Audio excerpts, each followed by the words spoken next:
안녕하세요. 저는 평소 사연을 즐겨 듣는 30대 여자입니다. 제 이야기는 다른 이야기처럼 이혼을 하게 된 이야기는 아니고요. 평소 저를 무시하고 괴롭히던 시누이와 형님에게 속 시원하게 복수한 이야기를 해보려고 사연을 쓰게 되었습니다. 도대체 시누이와 형님에게 무슨 일을 어떻게 당했길래 두 사람에게 복수를 하게 되었는지 한번 들어보실래요?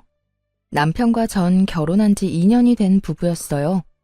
남편에겐 형과 누나가 있었는데 시숙은 장가를 갔고 시누이는 아직 시집을 안 간 상태였죠. 처음 결혼을 했을 땐 시누이와 형님의 사이가 썩 좋아 보이지 않았는데 곁에서 지켜보는 제가 긴장이 될 정도로 둘 다 서로에게 지려고 하지 않더라고요. 옳게.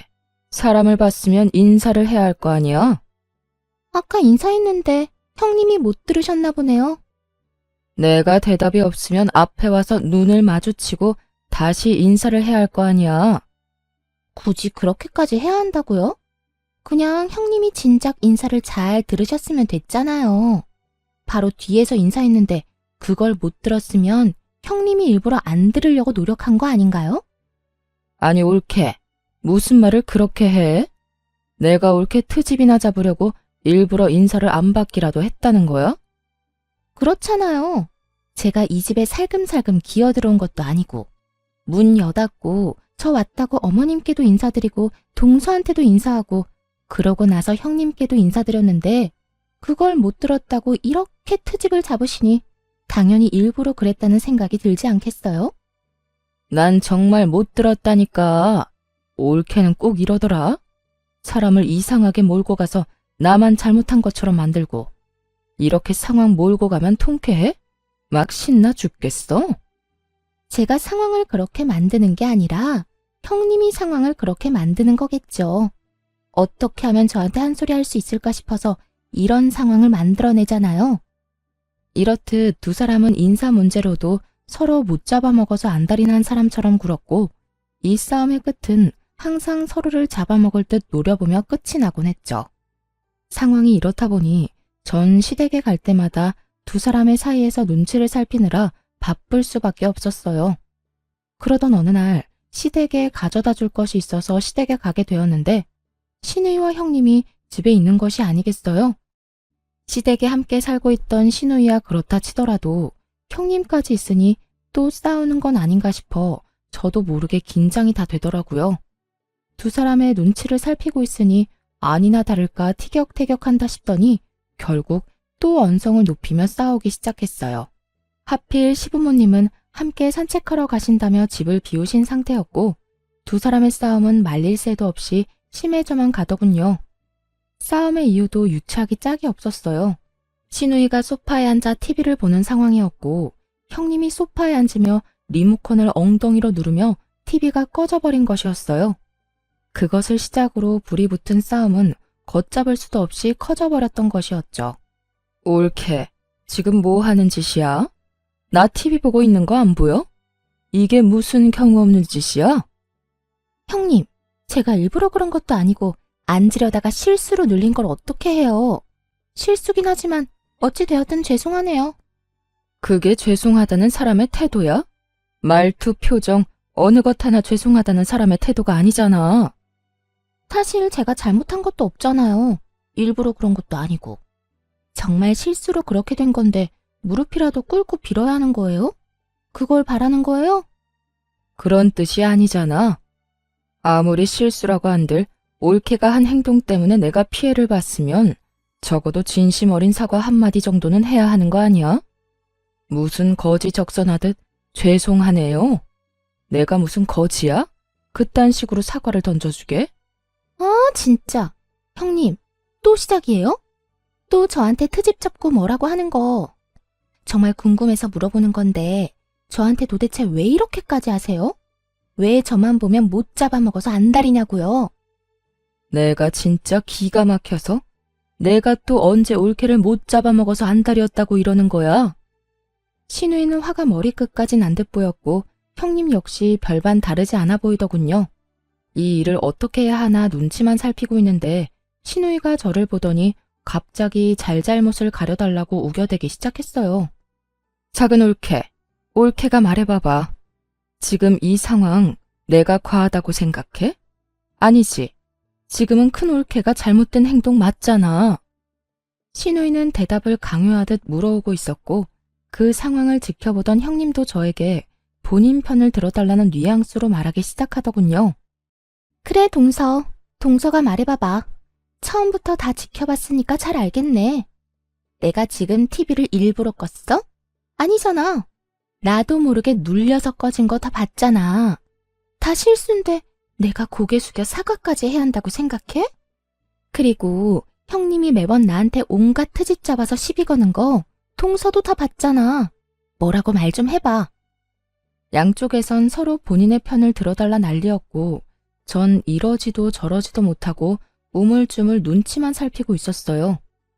여기에서 입을 잘못 열었다간 앞으로가 상상 그 이상으로 피곤해질 거란 걸 누구보다 더 잘 알고 있기 때문이었죠. 그렇게 두 사람의 닥달에도 아무 말도 못하고 있는 사이 타이밍 좋게 시부모님이 시댁으로 돌아오셨고 전 재빠르게 시댁을 빠져나올 수 있었어요. 그렇게 큰 고비를 넘겼다 싶었는데 그게 아니더라고요. 그런 일이 있고 난 후 어찌된 일인지 시간이 지나면 지날수록 두 사람의 사이가 돈독해져만 가더라고요. 두 사람의 사이가 좋아지는 건 문제가 될 일이 전혀 아니었지만 두 사람의 사이가 좋아지며 저를 노골적으로 따돌리며 괴롭히는 것이 문제가 되었어요. 딱히 저는 잘못한 것도 없는 것 같은데 온갖 시댁 일을 저에게만 시키기 일쑤였죠. 그날도 마찬가지였어요. 특별한 날도 아닌데 신우이가 급하다며 온 연락에 불이 나게 시댁으로 가게 되었고 시댁에 들어서니 시부모님들은 없고 신우이와 형님이 하하호호 이야기를 나누고 있더라고요. 그렇게 이야기를 나누던 두 사람은 집으로 들어서는 저를 보더니 아주 당연하다는 듯 산처럼 쌓여있는 설거지를 하라고 하더군요. 어? 동서 왔어? 잘 왔다. 일단 주방에 가서 설거지 좀 할래? 오늘 형님이랑 이것저것 해먹었더니 설거지가 산처럼 쌓였네. 보다시피 형님하고 나하고 오늘 네일을 새로 받아서 말이야. 부탁 좀 할게. 그래, 옳게. 우리 오늘 네일 한다고 큰돈 썼단 말이야. 손톱 위에 올리기도 많이 올려서 괜히 설거지하다가 기껏 올린 액세서리 다 떨어질 수도 있어서 그래. 그러니까 옳게가 수고 좀 해. 알겠지? 장단이 잘 맞는 두 사람은 손을 들어 보이며 저에게 설거지를 하라고 하더군요. 전 너무 어이가 없어 그런 두 사람을 보며 이렇게 말했어요.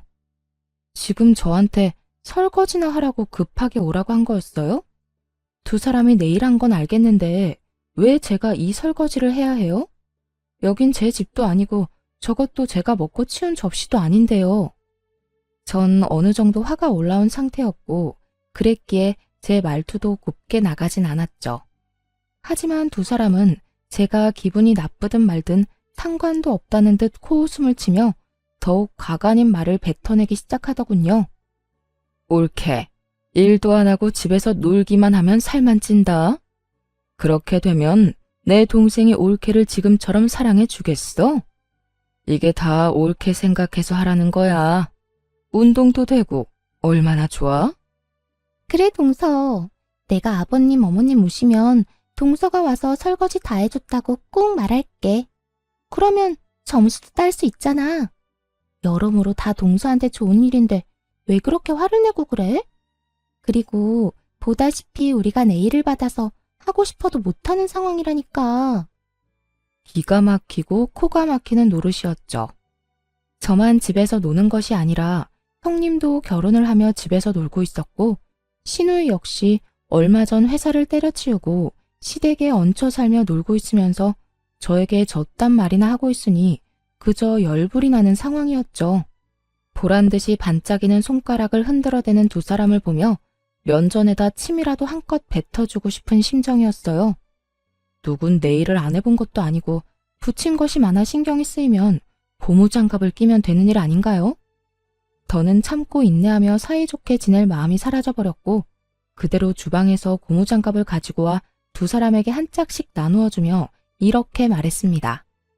그렇게 네일한 게 신경 쓰이면 이 고무장갑 한 짝씩 끼고 사이좋게 하세요.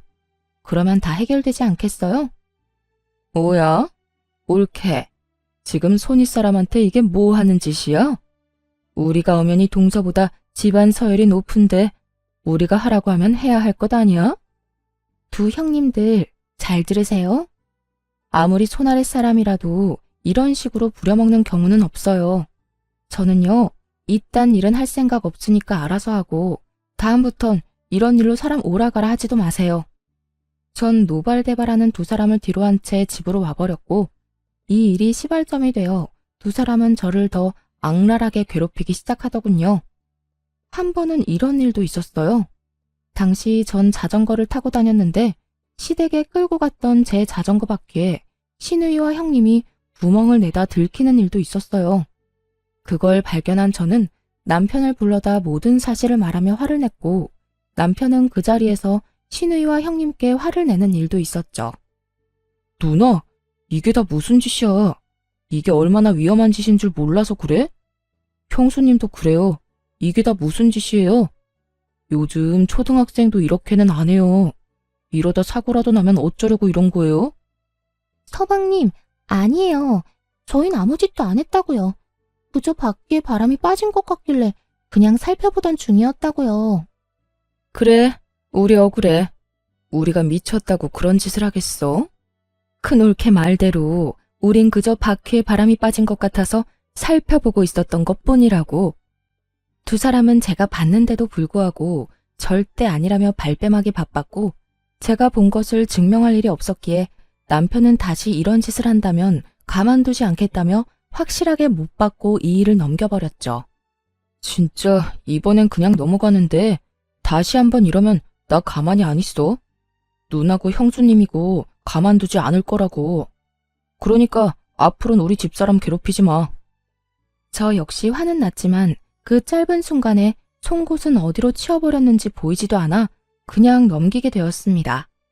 그 뒤로도 두 사람은 저를 못 잡아먹어서 안달이었고 여러 일들이 일어나는 가운데 그 두 사람이 결정적으로 가까워진 이유를 알게 되었어요. 그 이유는 앞전에 두 사람이 심하게 싸운 날 제가 누구의 편도 들지 않고 그 자리를 빠져나간 것을 얄밉게 생각한 형님이 노처녀 시누이에게 남자를 소개시켜주며 시누이와 가까워졌던 것이었어요. 그렇게 가까워진 두 사람은 제 욕을 하며 사이가 더욱 돈독해진 것이었죠. 거기에다 시누이에게 형님 친정 부모님의 회사에 낙하산으로 취직 자리까지 알아봐준다고 하는 바람에 시누이는 그저 형님 바라기가 되었던 상황이 돼버린 것이었어요. 당시 저희 부모님도 사업을 하고 있었던 터라 가만히 있던 저와 더 비교가 돼버리며 그 괴롭힘은 정말 더욱 치사해지더군요. 그러던 어느 날 시누이가 결국 형님의 친정회사에 입사를 하게 되었다는 소식과 함께 형님 역시 그 회사에 일을 하게 되었다는 소식을 듣게 되었어요. 그 후 두 사람은 돈 버는 유세를 다른 사람도 아닌 저에게 부리기 시작하더군요. 옳게. 옳게는 나이도 젊은데 언제까지 집에서 쉴 거야? 옳게도 친정에 부탁 좀 해서 일이라도 해. 옳게 친정 회사는 정은이네처럼 크게 운영하는 건 아닌가 봐. 정은이네 회사는 직원이 20명 가까이 되는 것 같던데. 에이, 형님. 저희 아빠 회사도 큰 편 아니에요. 직원 수도 많지도 않고요.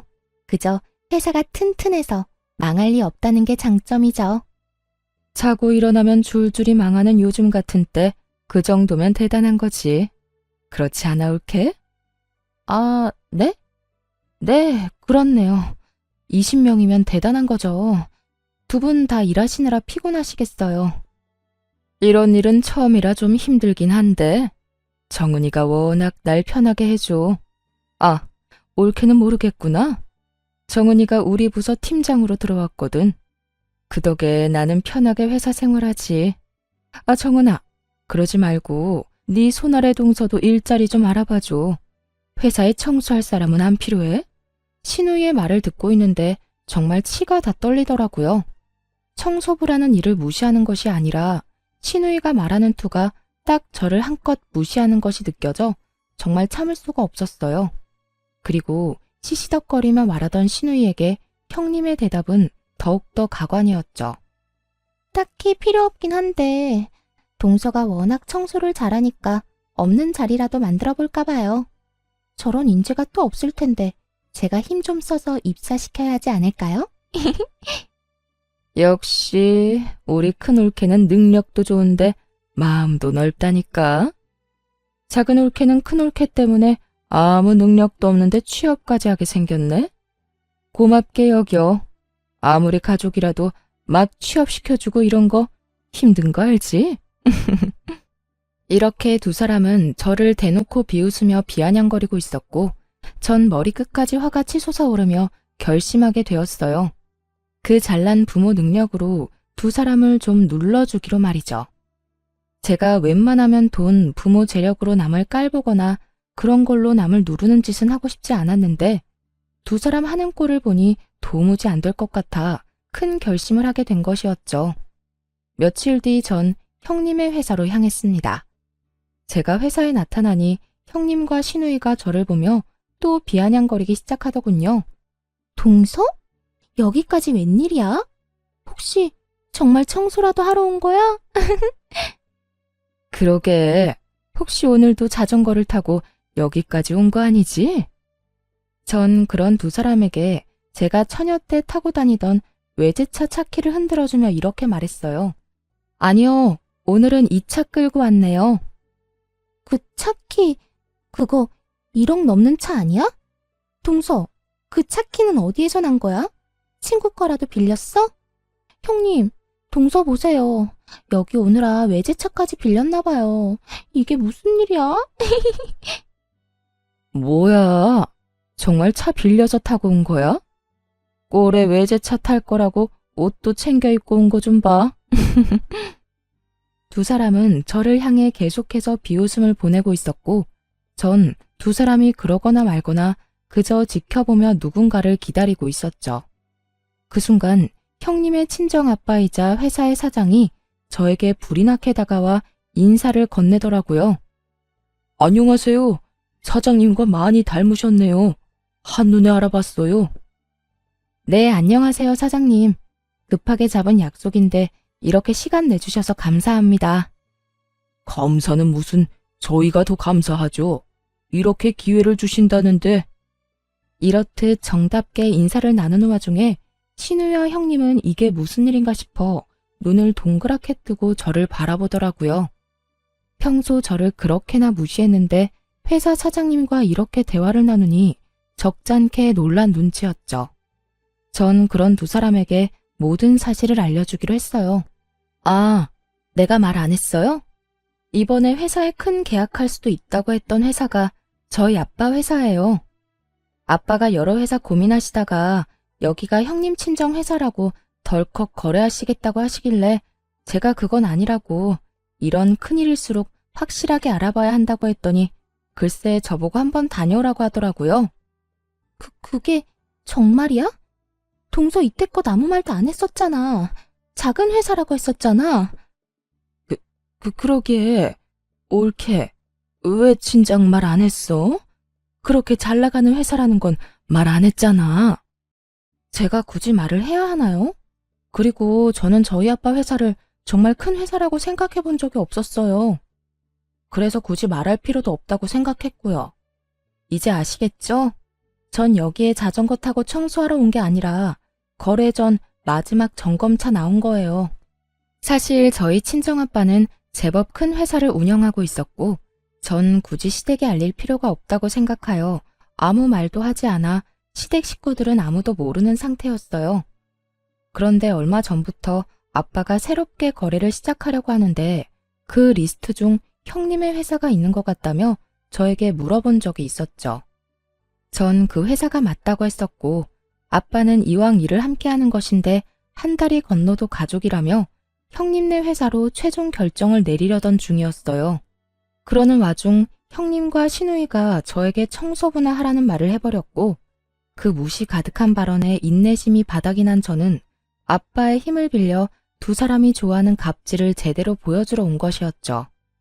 모든 것을 다 알게 된 신우이와 형님은 제 말에 그야말로 얼어붙어 꼼짝도 하지 못하고 있었고 사장님은 미간을 찌푸리며 형님에게 호통을 치기 시작하더군요. 너 이게 다 무슨 소리야? 자전거를 타고 청소하러 와? 네가 정말 이분께 그딴 말을 했단 말이야? 사람을 무시하는 것도 정도가 있지. 이분 네 동서라고 하지 않았어?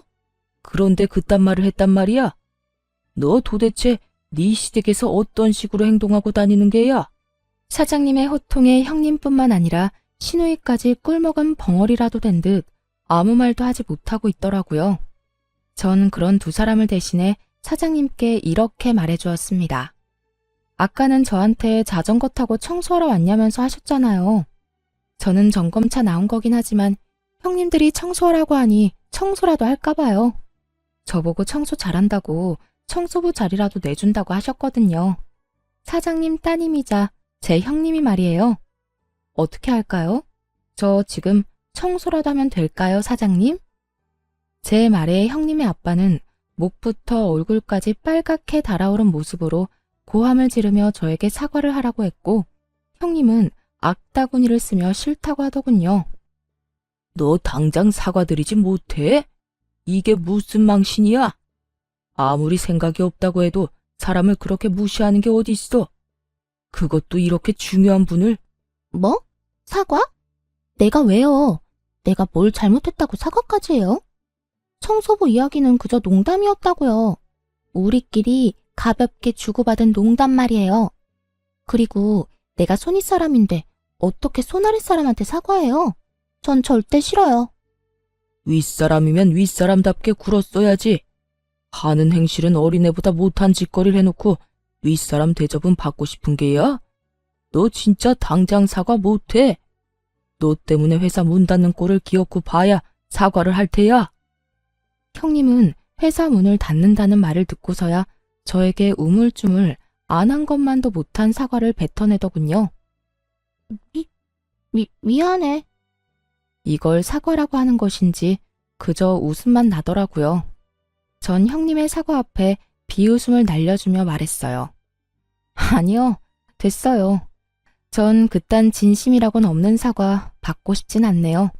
그것도 사과라고 하는 건지 도대체 알 수가 없네요. 이번엔 형님의 얼굴이 빨갛게 달아오르고 있었고, 형님의 아빠인 사장님은 제 눈치를 살핀다 싶더니 형님에게 이렇게 말하더군요. 네 입으로 지은 죄, 네 몸으로 갚아.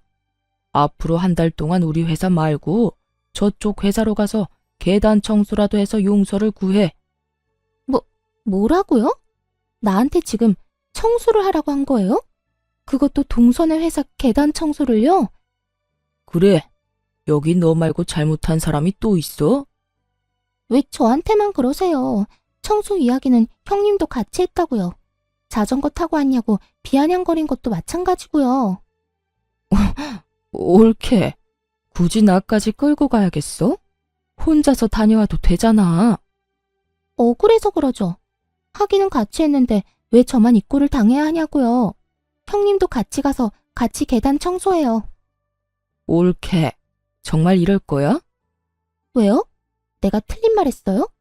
입으로 같이 지은 죄 같이 갚아야 할 것 아니에요. 형님의 물귀신 작전 때문에 시누이까지 꼼짝없이 저희 회사로 출퇴근하며 계단 청소를 하게 되었고, 한 달 동안 두 사람은 저희 회사 곳곳을 다니며 청소를 해주었어요.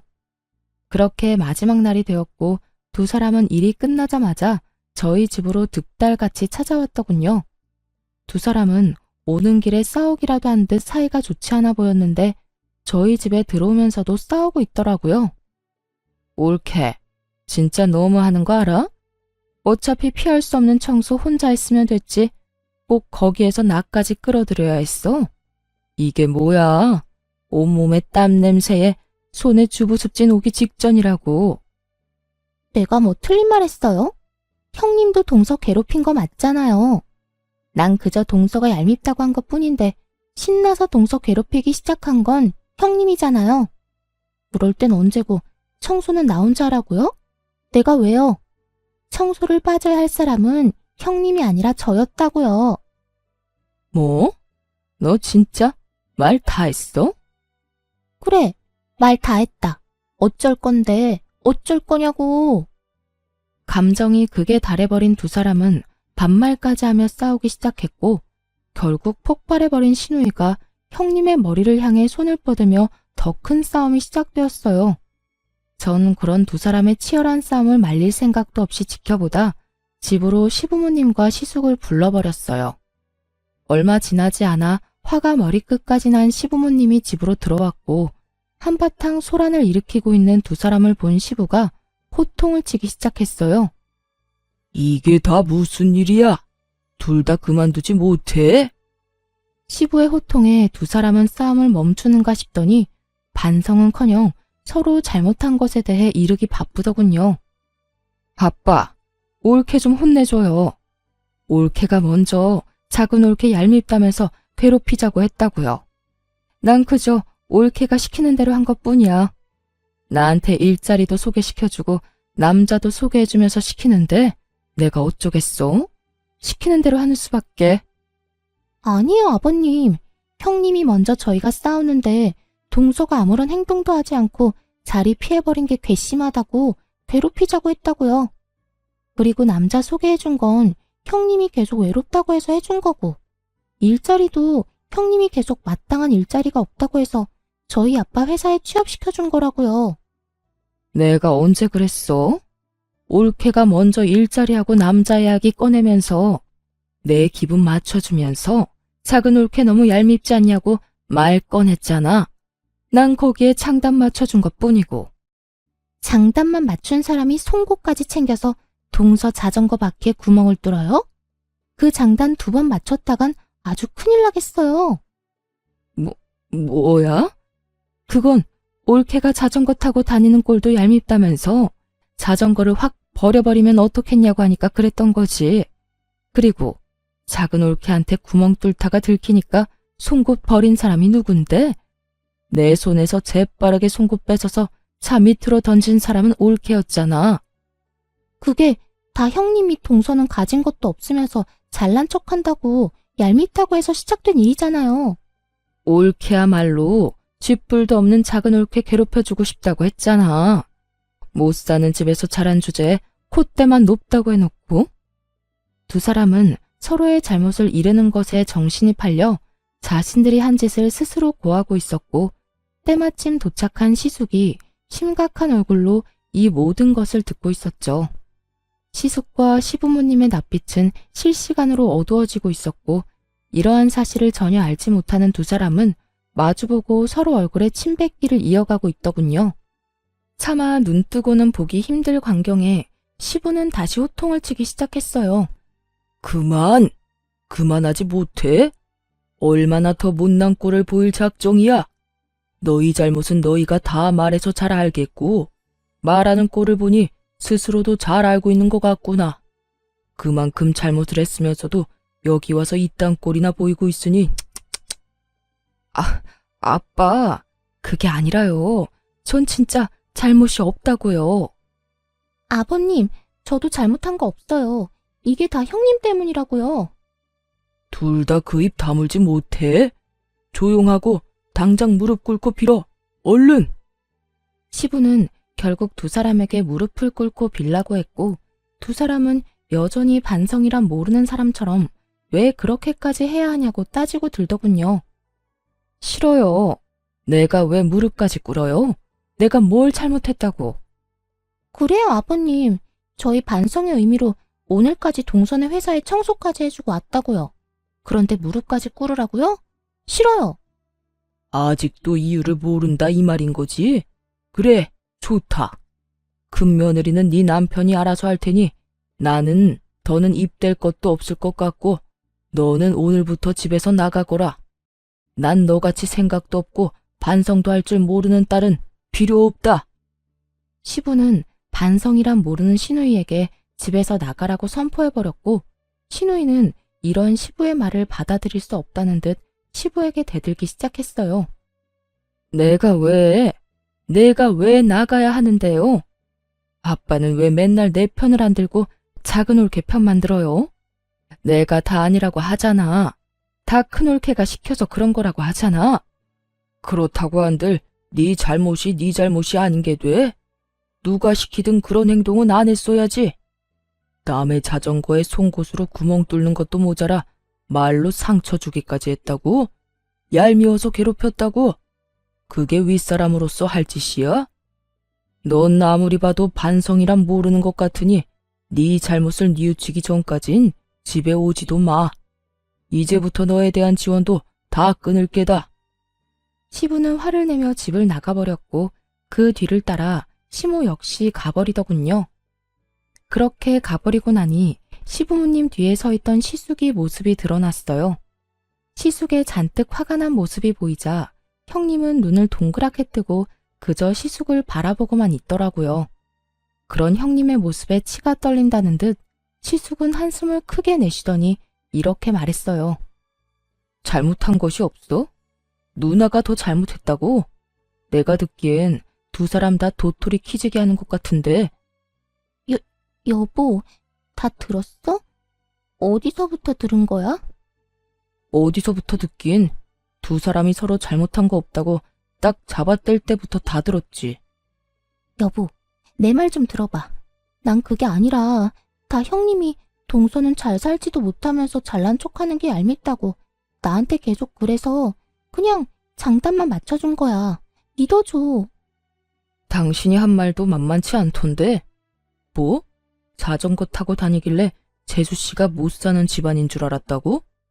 재수씨 결혼하기 전엔 외제차 떵떵거리면서 끌고 다녔던 사람이야. 그리고 설사 재수씨 집안 형편이 어렵다고 한들 그런 거 가지고 사람 무시하고 그러면 돼? 뭐? 회사 청소부로 취직시켜준다고 했다고? 당신 정말 이것밖에 안 되는 사람이었어? 사람을 무시해도 유분수지. 청소부가 어때서? 청소부 직업을 무시하는 거야?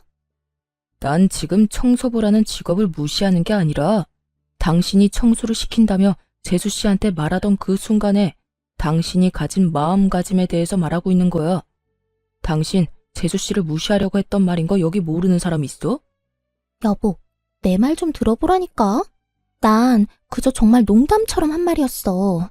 동서가 청소는 잘하잖아. 그래서 농담처럼 장난으로 한 말이었지. 나도 동서가 그렇게 대단한 집 딸인 거 알았으면 그런 장난도 안 쳤을 거야. 그걸 말이라고 해? 집안 봐가면서 누구는 대접해주고 누구는 무시하고. 당신은 이날 이때껏 그렇게 살아온 거야? 내가 알던 당신은 도대체 누구였어? 적어도 내 앞에선 이런 사람은 아니었잖아. 시숙은 인정사정 볼 것 없이 형님을 몰아세우고 있었고 절벽 끝까지 몰린 형님은 태세를 바꿔 화를 내기 시작하더군요. 진짜 너무하는 거 아니야? 내가 뭘 그렇게까지 잘못했다고 이 꼴을 당해야 해? 내가 왜 여기서 당신한테 이런 소리나 듣고 있어야 하냐고. 그것도 동서까지 보는 자리에서 말이야. 당신이야말로 지금 나한테 너무한다고 생각 안 해? 이럴 때일수록 일단 내 편을 들어줘야 할 거 아니야. 당신이 내 남편이라면 말이야. 나도 섭섭해. 나도 화난다고. 당신 진짜 대단하다. 이 와중에 섭섭하다는 말이 나와? 화난다는 말이 나오냐고. 정말로 실망하고 화나는 사람이 누군데? 그래. 내가 다 잘못했고 내가 다 주도해서 동서 괴롭혔어. 이제 됐어? 이제 됐냐고. 내가 그냥 이혼하고 말지. 여기서 이게 무슨 꼴이야? 그냥 나 당신이랑 이혼할게. 그러면 됐지? 형님은 결국 본인 입으로 이혼 이야기를 꺼낸다 싶더니 이런 말까지 해대기 시작하더군요. 차라리 잘 됐어. 생각보다 아빠 회사 일이 적성에도 맞던데 이혼하고 일만 하면서 살지 뭐. 아빠가 월급도 넉넉하게 줄 거니까 깨끗하게 이혼하고 그 돈이나 펑펑 쓰면서 살면 되겠네. 그래, 차라리 잘 됐다. 너 따위가 내 아이의 엄마가 될 수도 있다고 상상하니 끔찍할 지경이니까 임신이라도 되기 전에 얼른 깔끔하게 이혼하자. 그래, 나도 바라던 바야. 그러면 협의 이혼하는 걸로 알고 가볼게. 더는 이딴 곳에 있고 싶지도 않으니까. 그렇게 형님의 이혼을 확정하며 나가려는 순간 전 형님의 뒤통수에 대고 이렇게 말해주었습니다. 아, 형님, 그러면 이제 가족도 뭣도 아닌데 계약은 없던 일로 할게요. 애초에 형님 회사랑 계약하려고 했던 가장 큰 이유가 가족이기 때문이었거든요. 그런데 이제 이혼한다고 스스로 말했으니 계약 진행할 필요가 없어졌잖아요. 그 순간 형님은 움찔하는가 싶더니 저를 보며 이렇게 말하더라고요. 마음대로 해봐 어디. 동선에 도움 없어도 우리 회사 잘 먹고 잘 살 수 있거든? 누구네 회사 손해가 더 큰지 어디 한번 지켜보자고. 형님은 끝까지 큰 소리를 떵떵 치며 자리를 떠나버렸고 그제야 상황의 심각성을 깨달은 신우이가 제 앞에 무릎을 꿇고 앉아 빌기 시작하더군요. 그런데 손이 발이 되게 빌면서도 뻔뻔함은 절대 잃지 못하는 신우였어요. 올케. 큰 올케도 저렇게 이혼해버리면 나 또 백수돼. 그러면 난 언제 돈 모아서 언제 시집가? 그러니까 이왕 이렇게 된 김에 나 올케네 회사에 취업 좀 시켜줘. 뭐라고요? 지금 저한테 취업을 시켜달라고 했어요? 여기 나 취업시켜줄 수 있는 사람이 올케 말고 또 있어? 그러지 말고 나 취업 좀 시켜줘.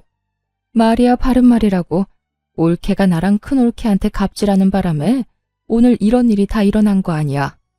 지금 일어나는 모든 일에 큰 올케랑 내 잘못도 있지만 작은 올케 잘못도 있다는 그 말이지.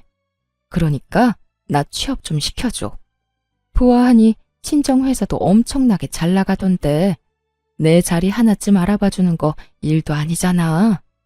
나 집에서도 쫓겨나고 일자리마저 없으면 진짜 오갈 데도 없다고. 내가 갑질하게 만든 사람이 누군데 이제 와서 누구 탓을 하는지 모르겠네. 형님, 기억 안 나요? 형님들이 짝짝꿍이 맞아서 저를 틈만 나면 괴롭혔던 거. 형님 같으면 나한테 그딴 짓이나 한 사람을 취업시켜주고 싶겠어요? 제발 정신 좀 차리세요. 그 정신머리로 어디 취업이나 하겠어요?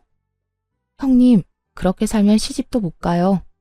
혹시나 가더라도 금방 이혼당한다고요.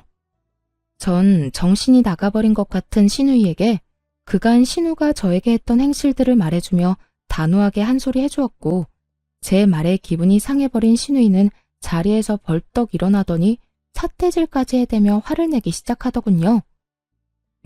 뭐야? 너 지금 말 다 했어? 잘난 거 하나 없는 게 부모 하나 잘난 거 믿고 큰 소리 치는 꼴이라니. 내가 진짜 뭐 취업을 못해서 너한테 이러고 있는 줄 알아? 나도 마음만 먹으면 취업할 수 있거든? 하여튼 두 옳게 하는 꼴이 아주 가관이네 가관이야. 신우이는 말도 안 되는 말을 바른 말이라고 하며 짓거리고 있었고 그런 신우이의 한마디 한마디가 다 골이 아픈 시숙이 신우이를 끌고 집으로 돌아가 버리더군요.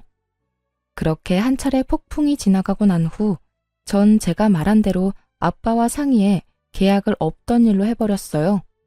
제 이야기를 들은 아빠 역시 그딴 집안에 도움이 될 일은 조금이라도 하고 싶지 않다고 하며 연을 끊어버렸고 저희와 계약이 틀어져 버린 형님 회사는 몇 년치의 일이 다 끊겨버린 상황이 되어버렸죠. 형님은 시숙과 이혼을 하게 되며 친정으로 돌아갔지만 그대로 친정 대문도 넘지 못하고 쫓겨났고 오갈 데가 사라지자 저에게 찾아와 울고불고하며 매달리기 시작하더군요. 동서, 내가 다 잘못했어. 내가 이렇게 빌 테니까 제발 일만 계속 진행하면 안 될까? 나 이혼까지 해서 오갈 데도 없는데 회사에서도 쫓겨나고 집에서도 쫓겨났어. 돈도 땡전 한 푼 없이 쫓겨났다고. 이렇게 울고불고 매달리는 형님을 보는데 웃기지도 않더라고요. 저에게 사과 한마디가 하기 싫어 이혼까지 할 때는 언제고 이제 와서 이렇게 눈물까지 보이며 용서를 구하니 진심처럼 느껴지지도 않았고요.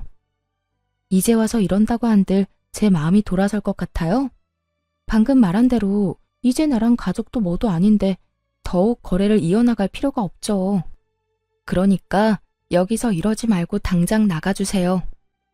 동서, 그렇게 딱 잘라 말하지 말고 우리가 그래도 한때는 가족이었잖아.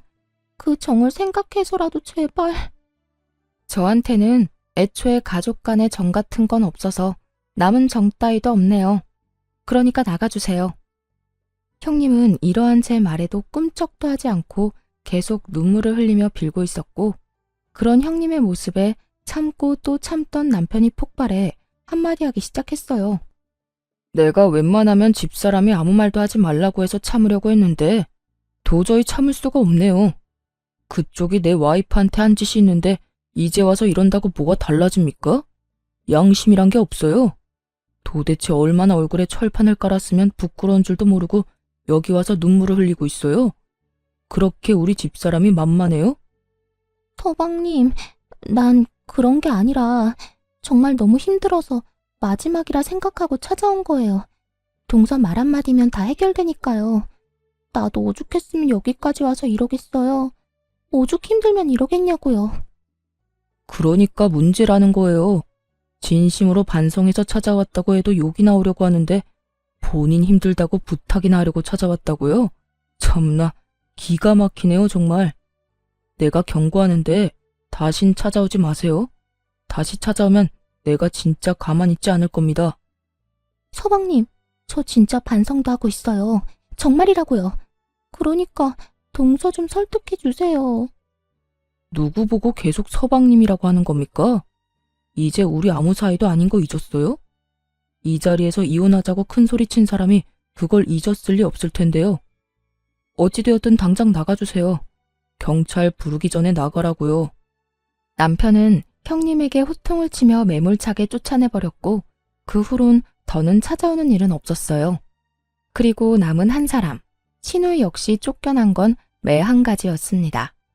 그간 시부모님이 없는 동안 저에게 어떻게 했는지부터 자전거 사건까지 다 알아버린 시부모님은 그날 바로 너 같은 자식은 필요 없다며 쫓아내버렸다고 하더군요.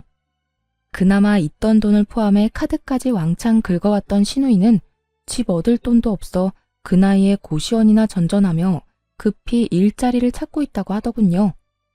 일이 마무리되고 난 후 남편은 진심으로 저에게 사과를 해왔고 저는 남편이 잘못한 일이 아니라며 미안해하는 남편을 달래주었어요. 여보, 정말 미안해. 당신이 나서지 말라고 해도 내가 나서서 이런 일까지 겪게 만들지 않았어야 했는데 내가 너무 안일했던 것 같아. 아니야. 당신 잘못한 거 하나도 없다니까. 내가 참을만 하니까 참았던 거고 더는 참지 못한 상황이라 내가 직접 해결한 거야. 당신은 충분히 당신 역할 해줬고 난 그걸로 만족하고 충분히 고마워하고 있어. 앞으로 내가 더 잘할게. 이번에 당신 상처받은 거 내가 살면서 기억도 나지 않을 만큼 행복하게 해줄 거야. 이렇듯 부부관계엔 전혀 문제없이 일을 잘 마무리하게 되었고 전 여전히 남편과 함께 잘 지내고 있습니다. 그 일이 있고 난 후 전 본격적으로 아빠 회사로 출퇴근하며 일을 배우고 있어요. 사원으로 시작해 차근차근 올라가고 싶다는 제 의견에 아빠는 흔쾌히 자리를 내주셨고 차근차근 잘 배워 천천히 한 계단씩 올라갈 예정이에요. 처음 시숙이 이혼까지 하고 시누이까지 집에서 내쫓겼을 때만 해도 저 하나 때문에 시댁이 풍비박산이 난 것 같아 신경이 쓰였던 적도 있었어요.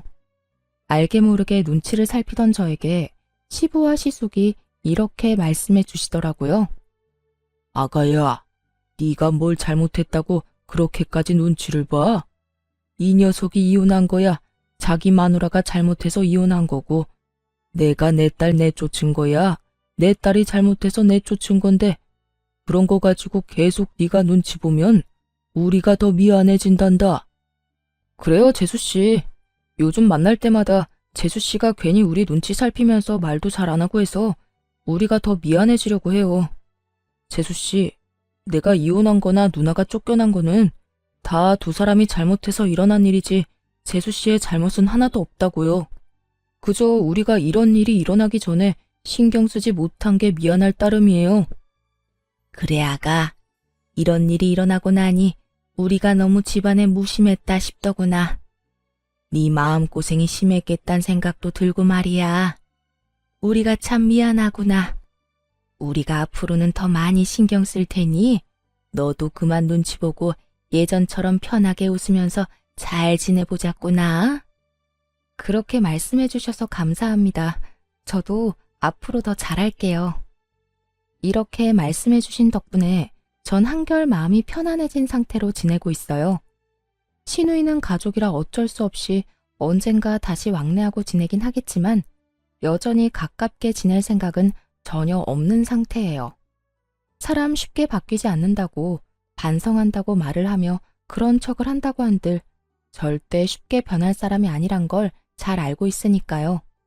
전 앞으로도 제 행복, 제 안위만을 위해 노력하며 살아가 보려고요. 물론 친정 부모님을 비롯해 시댁 부모님들께도 할 도리를 하면서요. 저의 사연은 이렇게 끝이 났네요. 제가 시댁일을 겪으며 깨달은 점이 있는데요. 한없이 참고 살라고 하던 예전과는 달리 요즘에 참고 살면 호구된다였어요. 아무리 시댁 식구라고 한들, 아무리 저보다 손윗 사람이라고 한들, 아닌 건 아니라고 똑 부러지게 말할 수 있는 용기 있는 삶을 살아가 보자고요. 저와 비슷한 상황에 부딪힌 많은 기혼자분을 응원하며 저는 이만 물러가 볼게요. 긴 사연 함께 해주신 모든 분 감사합니다.